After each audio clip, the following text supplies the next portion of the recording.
Sudipta, AV নিউজে আপনাদের সকলকে স্বাগত। প্রথমেই চোখ রাখবো নিউজ হেডলাইন্সে।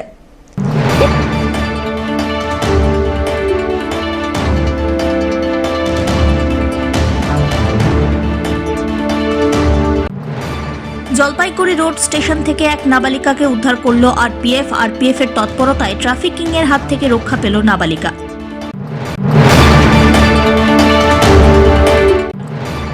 জেলা পরিষদের রাস্তার কাজ নিম্নমানের, অভিযোগ তুললেন এলাকার মানুষ। ঘটনায় ব্যাপক চাঞ্চল্য রাজগঞ্জের বিন্নাগুড়ি গ্রাম পঞ্চায়েত এলাকায়।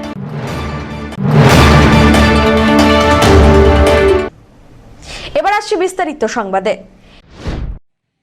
স্টেশনের প্ল্যাটফর্ম থেকে এক নাবালিকাকে উদ্ধার করল আরপিএফ এর তৎপরতায় ট্রাফিকিং এর হাত থেকে রক্ষা পেল ওই নাবালিকা। জলপাইগুড়ি রোড স্টেশনের 1 নম্বর প্ল্যাটফর্মে ঘোরাঘুরি করতে দেখে সন্দেহ হওয়ায় ওই নাবালিকাকে জিজ্ঞাসাবাদ করেন আরপিএফ অফিসাররা।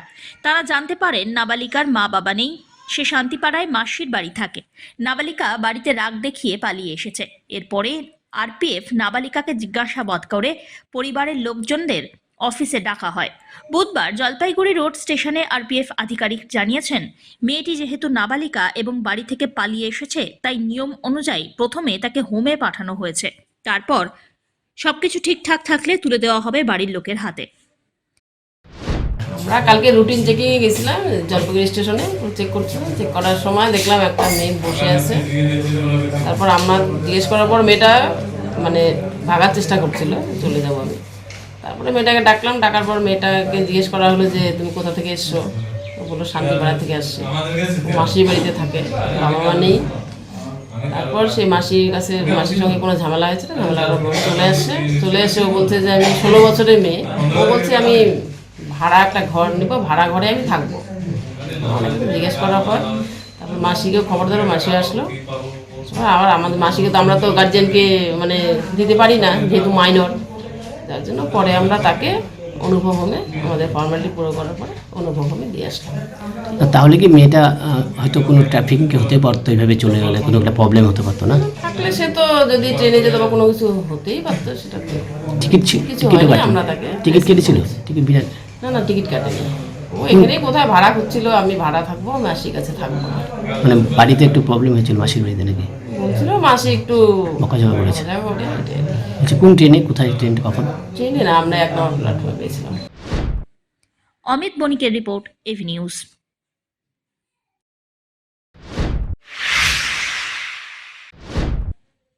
জেলা পরিষদের রাস্তার কাজ নিম্নমানের, অভিযোগ তুললেন এলাকার মানুষ। ঘটনায় ব্যাপক চাঞ্চল্য ছড়িয়েছে রাজগঞ্জের বিন্নাগুড়ি গ্রাম পঞ্চায়েতে। রাজগঞ্জ ব্লকের বিন্নাগুড়ি গ্রাম পঞ্চায়েতের কার্যালয় থেকে হরিচরণ ভিটা পর্যন্ত প্রায় 2 কিলোমিটার রাস্তার অবস্থা বেহাল। সেই কারণে জলপাইগুড়ি জেলা পরিষদের পক্ষ থেকে WBCSRDA কে রাস্তাটি মেরামত করার উদ্যোগ নেওয়া হয়েছে। 2 কিলোমিটার রাস্তার জন্য 39 লক্ষ টাকা বরাদ্দ করা হয়েছে। সেই রাস্তার কাজ শুরু হয়েছে। এদিকে কাজ শুরু হতেই গ্রামের মানুষ অভিযোগ তোলেন নিম্নমানের কাজ হচ্ছে। এ বিষয়ে এলাকার মানুষ জানিয়েছেন, খুবই নিম্নমানের কাজকর্ম চলছে। এইভাবে রাস্তায় কাজ হলে পুনরায় রাস্তার দশা বেহাল হবে। রাস্তা কাজ বেশি একটা ভালো নাই, কেন এই রাস্তাটা যদি ভাঙতো, ভাঙ্গিয়া যদি করতো, গাড়ি ঘোড়ার যত ভিড়, খুব অল্প দিনে এই রাস্তাটা নষ্ট হয়ে যাবে।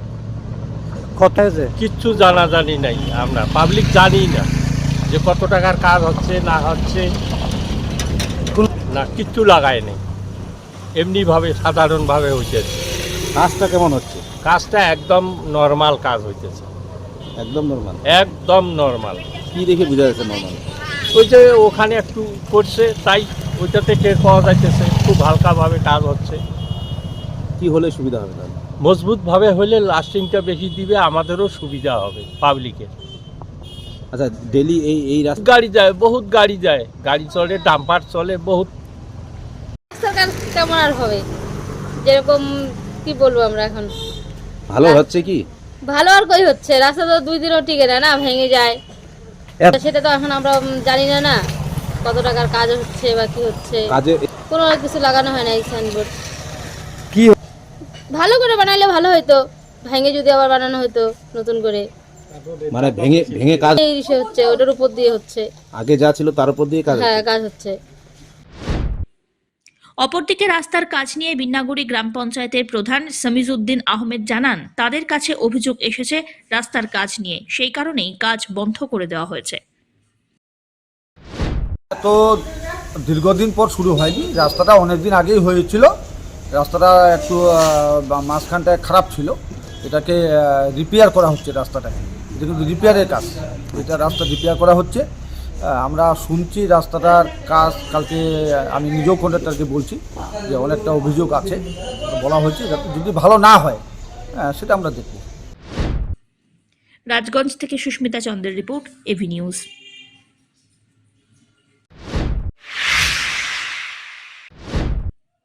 পড়ুয়াদের সামরিক প্রশিক্ষণের আয়োজন। 61 বেঙ্গল ব্যাটালিয়ন এনসিসির ব্যবস্থাপনায় কম্বাইন্ড অ্যানুয়াল ট্রেনিং ক্যাম্প চলছে জলপাইগুড়ির দেবনগর সতীশ লাহিড়ী হাই স্কুলে। জলপাইগুড়ি এবং আলিপুরদুয়ার জেলা মিলিয়ে 400 ক্যাডেট এই শিবিরে অংশ নিচ্ছেন বলে জানা গিয়েছে। ড্রিল, ওয়েপন ড্রিল সহ পুরোদস্তুর সামরিক প্রশিক্ষণ চলছে এই বিদ্যালয়ে। এছাড়া প্রাকৃতিক বিপর্যয়ে আপৎকালীন উদ্ধার, সর্পদংশন সহ একাধিক বিষয়ের উপরে রীতিমতো ক্লাস করানো হচ্ছে ক্যাডেটদের। সিভিল ডিফেন্স প্রতিনিধিদের পাশাপাশি এসএসবির মহিলা কর্মীরাও ক্লাস করলেন এই শিবিরে। এমনকি আর্মি রিক্রুটমেন্ট অফিসাররাও পরিদর্শন করে যান ক্যাম্প। এ বিষয়ে কমান্ড্যান্ট কর্নেল SR বিশ্বাস বলেন, আমাদের ব্যাটালিয়নে টোটাল 10টা স্কুল আর 5টা কলেজ আছে পুরো জলপাইগুড়ি আর আলিপুরদুয়ার ডিস্ট্রিক্টের। এখানে আমরা কম্বাইন্ড অ্যানুয়াল ট্রেনিং ক্যাম্প করছি 10 জানুয়ারি থেকে 19 জানুয়ারি অবধি। বেসিক্যালি এম হচ্ছে to give collective training to the cadets, outdoor training, এখানে ওদের লিডারশিপ স্কিলস ডেভেলপ করা, esprit de corps and basic exposure to army routine, army ইউনিটের যা রুটিন হয় সকাল থেকে বিকেল অবধি। সকালে পিটি থেকে স্টার্ট করে তারপরে এদের ভেরিয়াস সাবজেক্টস যা এদের উপরে ট্রেনিং দেওয়া, যেমন কি drill, weapon training, field craft, battle craft, এইসবের উপরে এদের আউটডোর ট্রেনিং দেওয়ার, এটা মেন আমাদের এম এখানে। তাছাড়া আমরা চেষ্টা করি এখানে এদের পার্সোনালিটি ডেভেলপমেন্ট করা, এদের কনফিডেন্স বিল্ডিংয়ের জন্য আমরা ক্যাডেটসদের ছোট ছোট লেকচার্স দিতে বলি সবার সামনে স্টেজে দাঁড়িয়ে, যাতে ওদের কনফিডেন্স বিল্ড হয়, ওদের পার্সোনালিটিটাও ডেভেলপ হয়। এই আউটডোর ট্রেনিংয়ে ছাড়া আমরা অনেক লেকচার্স অর্গানাইজ করি, যেখানে আমরা যেমন স্নেক বাইটের উপরে লেকচার হয়েছে, HIV AIDS-এর উপরে হয়েছে, কিছু মোটিভেশন লেকচার্স এমিনেন্ট পার্সোনালিটিজ এসে দিয়েছে এদের। আজকেও যেমন আপনার লেকচার শ্রী সুব্রত ব্যানার্জি ভট্টাচার্য উনি এসে লেকচার দিয়েছেন। স্টেট এখানে জলপাইগুড়ি ডিস্ট্রিক্টের ডিজাস্টার ম্যানেজমেন্ট টিম এসে ওদের লেকচার আর ডেমনস্ট্রেশন দিয়েছে। ফায়ার সেফটির উপরে এদের লেকচার ডেমনস্ট্রেশন হয়েছে। অপরদিকে জুনিয়র ডিভিশনের 4 শতাধিক কমান্ডিং অফিসার তারা বলেন, সাংস্কৃতিক অনুষ্ঠান এবং কিছু ওরিয়েন্টেড প্রোগ্রামও করা হয়েছে। শুক্রবার এই ক্যাম্পের শেষ দিন। পিনাকি শীলের রিপোর্ট, এভি নিউজ।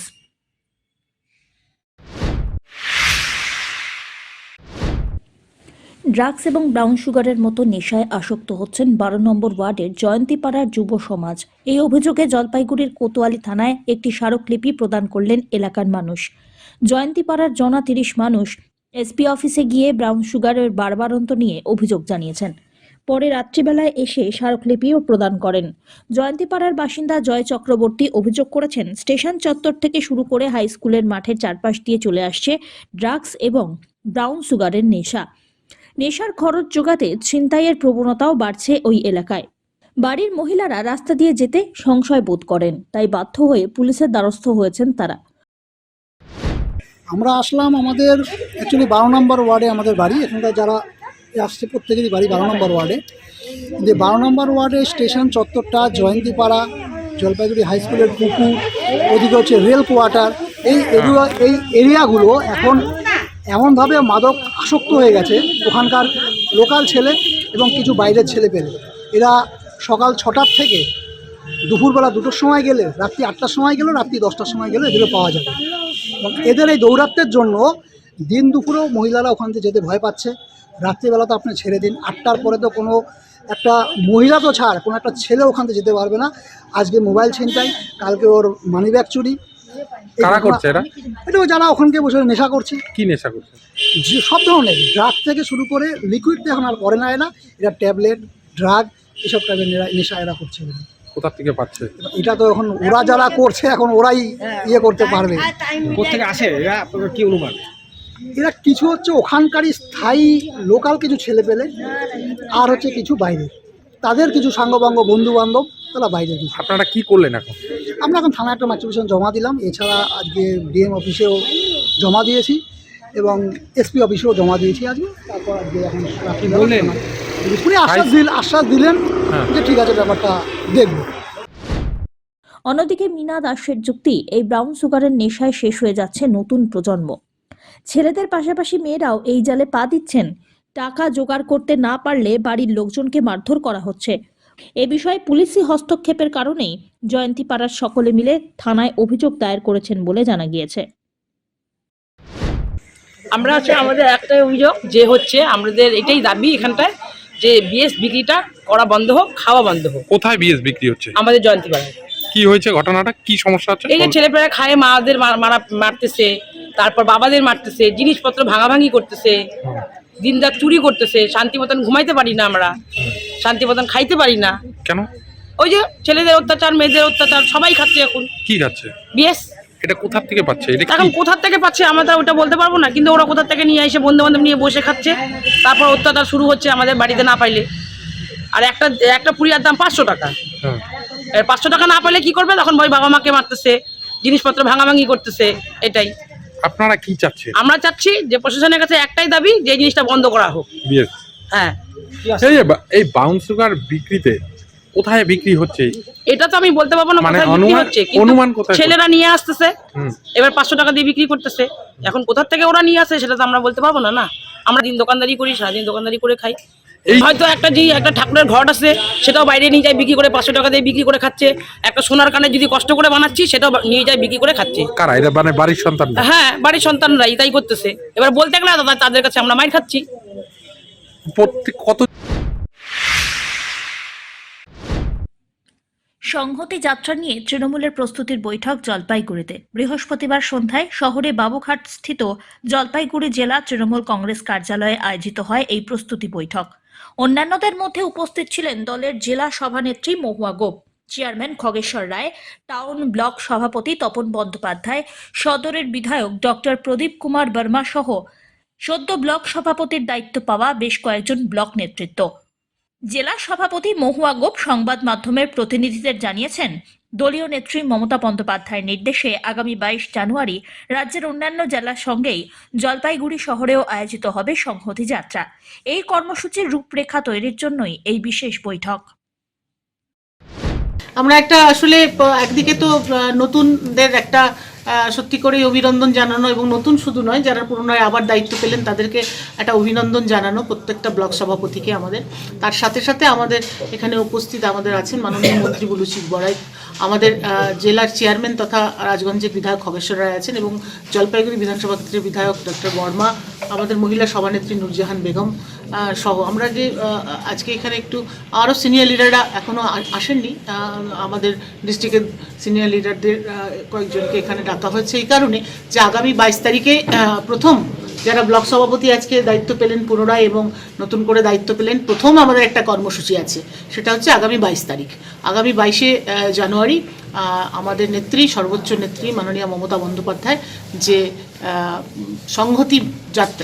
সংহতি মিছিলের যে ডাক দিয়েছেন কলকাতায়, যেটা হাজরা মোড় থেকে পার্ক সার্কাস পর্যন্ত যে মিছিলে দিদি হাঁটবেন, আমাদের প্রত্যেকটি জেলায় জেলায় তেমনি জলপাইগুড়ি জেলাতেও এই মিছিল হবে, এই সংহতি যাত্রা হবে, এবং সেটার একটা প্রস্তুতি হিসাবে এখানে আমরা এখন এটা আলোচনার মাধ্যমে ঠিক করব যে জলপাইগুড়ি যে জেলা শহরে যেখান থেকে মিছিলের রুট এবং সেখানে যে আমাদের সমস্ত শাখা সংগঠন সহ ছাত্র, যুব, মহিলা, INTUC এবং বিভিন্ন সেলগুলি যে রয়েছে আমাদের, শিক্ষা cell, minority cell, ST OBC cell, এই সমস্ত সেলের যারা সংগঠনের যারা আছে দায়িত্বে, তাদেরকে নিয়ে একটা আমাদের সংহতি যাত্রা, যেখানে সবার আগে ধর্মগুরুরা থাকবেন, বিভিন্ন ধর্মগুরুরা থাকবেন, তাদেরকে নিয়ে এই একটা সম্প্রীতির যে বার্তা যেটা আমাদের নেত্রী দিতে চাইছেন সেটা আমরা সেই কর্মসূচি পালন করব।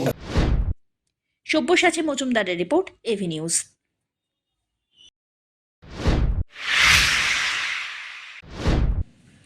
ষোলো প্রহর মহানাম যজ্ঞানুষ্ঠান উপলক্ষে বৃহস্পতিবার কলস যাত্রায় বের হলেন কমিটির সদস্য সহ এলাকার অসংখ্য মহিলা এবং বাসিন্দারা। জলপাইগুড়ি শহর সংলগ্ন সরকারপাড়ায় তারক ব্রহ্ম 16 প্রহর মহানাম যজ্ঞানুষ্ঠান শুরু হতে চলেছে। এদিন হয় অধিবাস। শুক্রবার এবং শনিবার রয়েছে একনাম সংকীর্তন। রবিবার অনুষ্ঠিত হবে অষ্টকালীন নাম সংকীর্তন। এছাড়াও দধি মঙ্গল সহ প্রসাদ বিতরণ অনুষ্ঠান সোমবার অনুষ্ঠিত হবে বলে জানা গিয়েছে। আচ্ছা, কোথায় এটা আর সরকারপাড়া সংকীর্তন সমিতি। কদিন ব্যাপী চলবে? এটা চলবে হচ্ছে 5 দিন ব্যাপী। হ্যাঁ, কি হবে? আজকে শুরু হলো কলস যাত্রা দিয়ে। 20, 19 এবং 20 এই দুদিন হচ্ছে নাম সংকীর্তন হবে এবং 21 তারিখে হচ্ছে পদ কীর্তন, 22 তারিখ হচ্ছে ভোগ এবং মহন্ত বিদায়। আচ্ছা, বলছি এই কলসযাত্রা কোথায় গিয়ে কোথায় কি হবে? আমাদের এখান থেকে শুরু হচ্ছে, আপনি দেখতেই পাচ্ছেন যে সবাই রেডি। এখান থেকে সোজা মাসকুলিবাড়ি ঘাটে যাবে বাজনা সহকারে, ওখান থেকে আবার এই শীষতলা হয়ে ব্যাক করবে। এই জল দিয়ে কি করা হবে? এই জল দিয়ে ঠাকুরের পায়ে ইয়ে করা হবে, আর ঘটনা হচ্ছে এটা পুজোতে লাগে এবং সংকীর্তনের এটা একটা অঙ্গ। কনকনে শীত আর ভাপা পিঠে, এ যেন দীর্ঘকাল ধরেই পরস্পরের সঙ্গে সম্পর্কযুক্ত। শীতের মধ্যে অনেকেরই যেন ভাপা পিঠে ছাড়া চলেই না। জলপাইগুড়ি শহরের পাশাপাশি গ্রামাঞ্চলেও এখন এই পিঠের কদর যথেষ্ট রয়েছে। খেজুর গুড়ের নরম গরম ভাপা পিঠের স্বাদ গ্রহণ করতে দোকানে ভিড় জমাচ্ছেন ক্রেতারা। এই চিত্র মেখলিগঞ্জ মহকুমার হলদিবাড়ি ব্লকের কাশিয়াবাড়ি রেল স্টেশন সংলগ্ন এলাকায়। ভাপা পিঠে প্রস্তুতকারক তথা বিক্রেতা স্থানীয় গঙ্গা শিকারী জানান, প্রত্যেকদিন 10 থেকে 12 কেজি চালের গুড়ের ভাপা পিঠে প্রস্তুত করেন তিনি। ক্রেতাদের চাহিদা রয়েছে অনেক বেশি, তা মেটাতে পারেন না। সুস্বাদু ভাপা পিঠে তৈরি করে বিক্রি মোটামুটি ভালোই হচ্ছে বলে জানিয়েছেন তিনি। আতপ চাল দিয়ে, নারকেল দিয়ে, গুড় দিয়ে, চিনি দিয়ে সব দিয়ে মিক্স করে তারপরে বলছিলাম, এই যে শীতের সিজন, এটা মূলত কি এই সময় প্রস্তুত করেন না? হ্যাঁ, এটা শীতের সিজনটাই চলে, গরমের মধ্যে চলে না। এটা গরমের মধ্যে চলে না। মানে কবে থেকে শুরু করেছেন এবার? এটা অগ্রহণ মাসের 1 তারিখ থেকে শুরু করা হয়েছে। কতদিন পর্যন্ত চলবে? এটা ফাল্গুন মাসের অর্ধেক অবধি চলবে। কতটা মানে সাড়া পড়েছে, মানে কতটা মানুষ ক্রেতারা কিনছে? প্রচুর। দেখলাম এটা মানে খেজুরের গুড় দিয়ে বানাচ্ছেন, অনেক সময় তো অনেক আখের গুড় দিয়ে বানায়, আপনি খেজুর গুড় দিয়ে বানাচ্ছেন। নারকেল, কিশমিশ, বাদাম এতে সবই। মানে তার জন্য কি আপনার চাহিদাটা বেশি? চাহিদাটা বেশি। আচ্ছা আচ্ছা, কত করে বিক্রি করেন পার পিস? আমি যেটা গুড় দিয়ে বানাই সেটা 10 টাকা বিক্রি করি, আর যেটা চিনি দিয়ে বানাই সেটা 5 টাকা বিক্রি করি। তো কতটা আর্থিক মানে সচ্ছলতার মধ্য দিয়ে জীবনযাপন করছেন এটা করে? তো মনে করেন বলে আমি প্রতিদিন 10 থেকে 12 কেজি চাল বিক্রি করি। আচ্ছা আচ্ছা, তাতে কতটা লাভবান হওয়া যায়?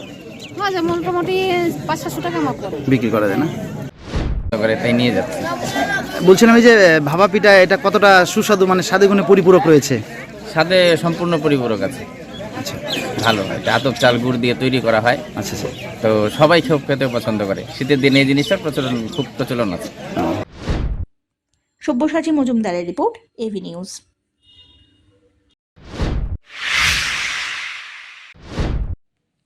হাতে প্রায় 1 মাস সময় আছে, কিন্তু সরস্বতী প্রতিমার অর্ডার সেভাবে এখনো হয়নি বলে জানিয়েছেন জলপাইগুড়ির মৃৎশিল্পীদের একাংশ।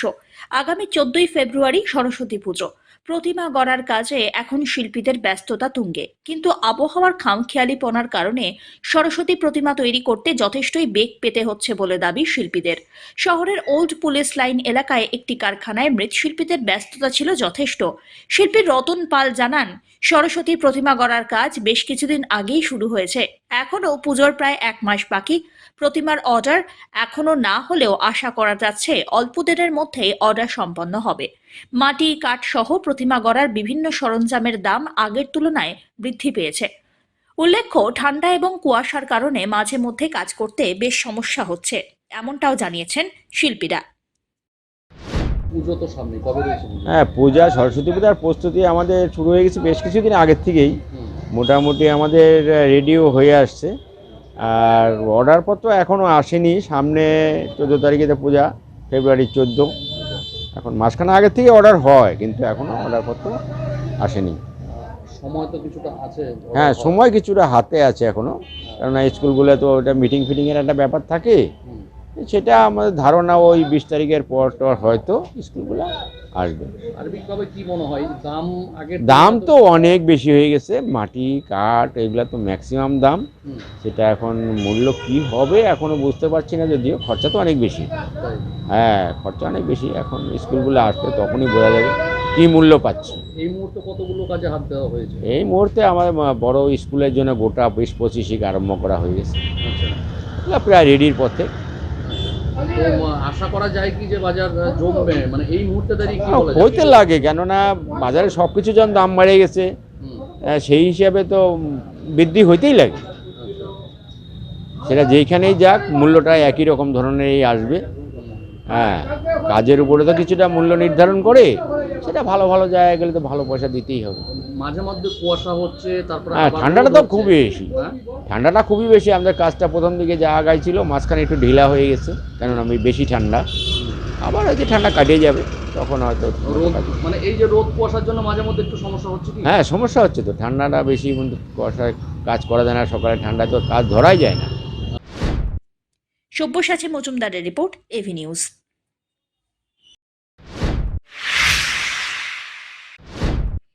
8 দলীয় একদিনের ভলিবল টুর্নামেন্টে চ্যাম্পিয়ন হলো ভোটপট্টি আদর্শ ক্লাব।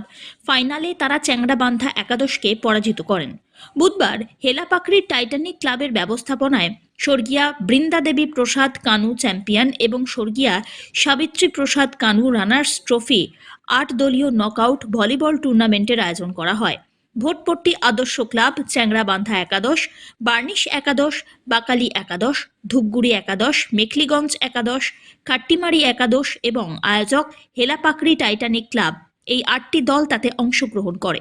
ভোটপট্টি আদর্শ ক্লাব বনাম চ্যাংড়াবান্ধা একাদশ ফাইনালে মুখোমুখি হয়ে চ্যাম্পিয়ন ট্রফি ছিনিয়ে নেয় আদর্শ ক্লাব। ম্যাচের সেরা হন চ্যাম্পিয়ন দলের রবিজিৎ বর্মন। উপস্থিত বিশিষ্টরা টুর্নামেন্ট শেষে বিজয়ীদের হাতে ট্রফি তুলে দিলেন। ময়নাগুড়ি থেকে উৎপল সেনের report, AV news.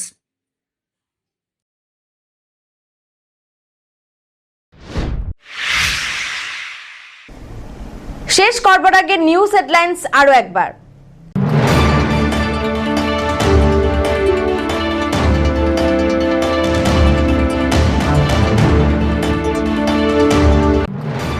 Jalpaiguri road station থেকে এক নাবালিকাকে উদ্ধার করল আরপিএফ। আরপিএফ এর তৎপরতায় ট্রাফিকিং এর হাত থেকে রক্ষা পেল নাবালিকা।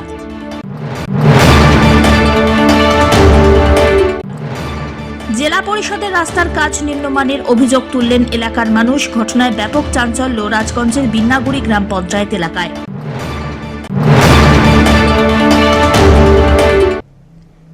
এখনকার মতন এভি নিউজ এ পর্যন্তই। পরবর্তীতে আসছি আরো সংবাদ নিয়ে। দেখতে থাকুন আমার ভিশন। নমস্কার।